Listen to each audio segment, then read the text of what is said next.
Black Beauty by Anna Sewell. Part 1, Chapter 7, Ginger. One day when Ginger and I were standing alone in the shade, we had a great deal of talk. She wanted to know all about my bringing up and breaking in, and I told her. "Well," said she, "if I had had your bringing up, I might have had as good a temper as you, but now I don't believe I ever shall." "Why not?" I said. "Because it has been all so different with me," she replied. "I never had anyone, horse or man, that was kind to me, or that I cared to please, for in the first place I was taken from my mother as soon as I was weaned, and put with a lot of other young colts. None of them cared for me, and I cared for none of them. There was no kind master like yours to look after me, and talk to me, and bring me nice things to eat. The man that had the care of us never gave me a kind word in my life. I do not mean that he ill-used me, but he did not care for us one bit further than to see that we had plenty to eat and shelter in the winter. A footpath ran through our field, and very often the great boys passing through would fling stones to make us gallop.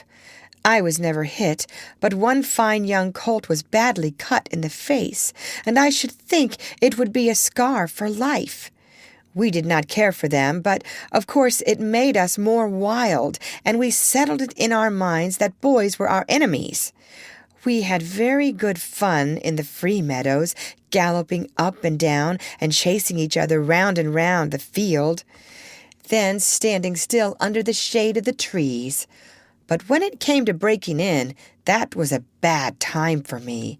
Several men came to catch me, and when at last they closed me in at one corner of the field, one caught me by the forelock, another caught me by the nose, and held it so tight I could hardly draw my breath. Then another took my underjaw in his hard hand and wrenched my mouth open, and so by force they got on the halter and the bar into my mouth. Then one dragged me along by the halter, another flogging behind, and this was the first experience I had of men's kindness. It was all force.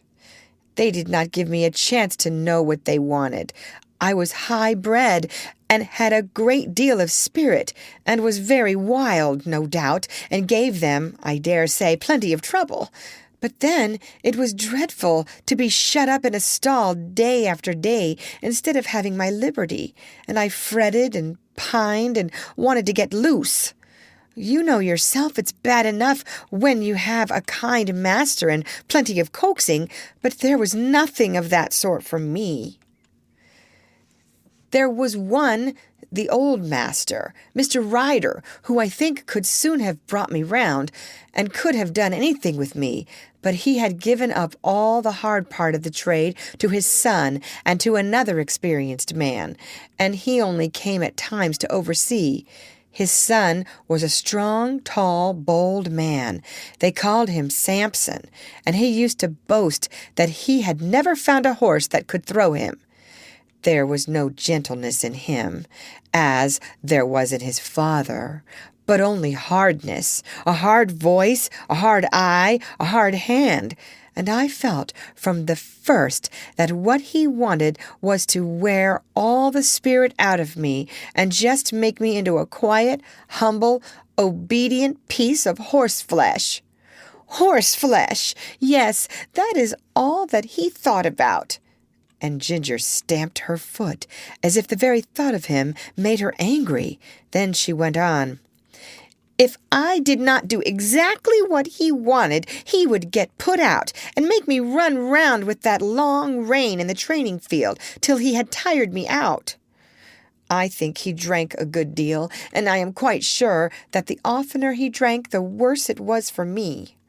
One day he had worked me hard in every way he could, and when I lay down I was tired and miserable and angry. It all seemed so hard.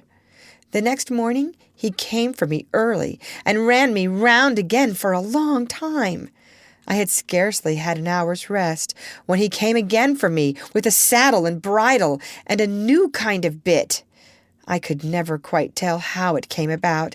He had only just mounted me on the training ground when something I did put him out of temper, and he chucked me hard with the rein.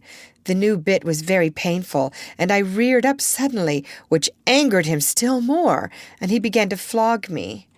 I felt my whole spirit set against him, and I began to kick and plunge and rear as I had never done before, and we had a regular fight.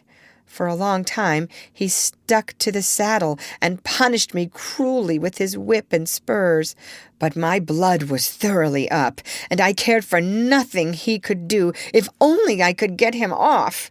At last, after a terrible struggle, I threw him off backward.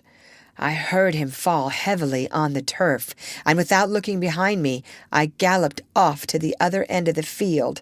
There I turned round and saw my persecutor slowly rising from the ground and going into the stable. I stood under an oak tree and watched, but no one came to catch me. The time went on, and the sun was very hot. The flies swarmed round me and settled on my bleeding flanks where the spurs had dug in.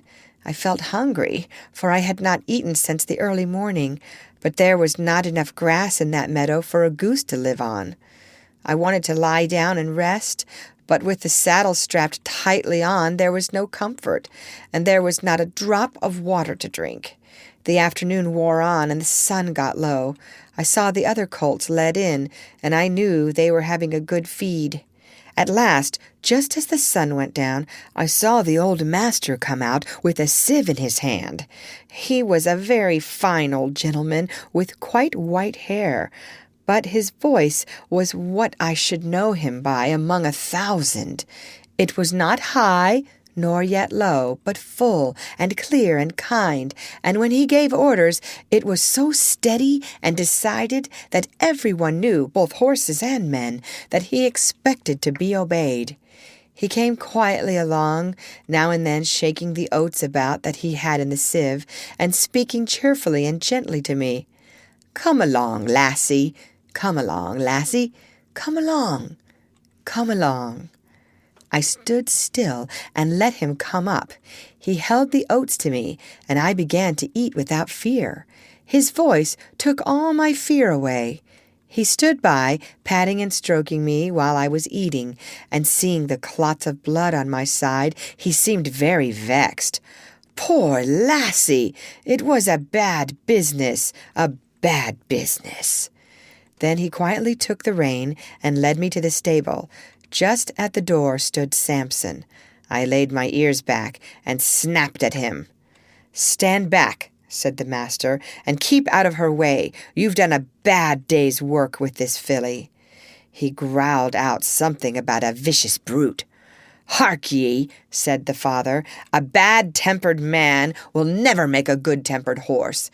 You've not learned your trade yet, Samson." Then he led me into my box, took off the saddle and bridle with his own hands, and tied me up. Then he called for a pail of warm water and a sponge, took off his coat, and while the stableman held the pail, he sponged my sides a good while, so tenderly that I was sure he knew how sore and bruised they were. "Whoa, my pretty one," he said. "Stand still, stand still." His very voice did me good, and the bathing was very comfortable. The skin was so broken at the corners of my mouth that I could not eat the hay. The stalks hurt me.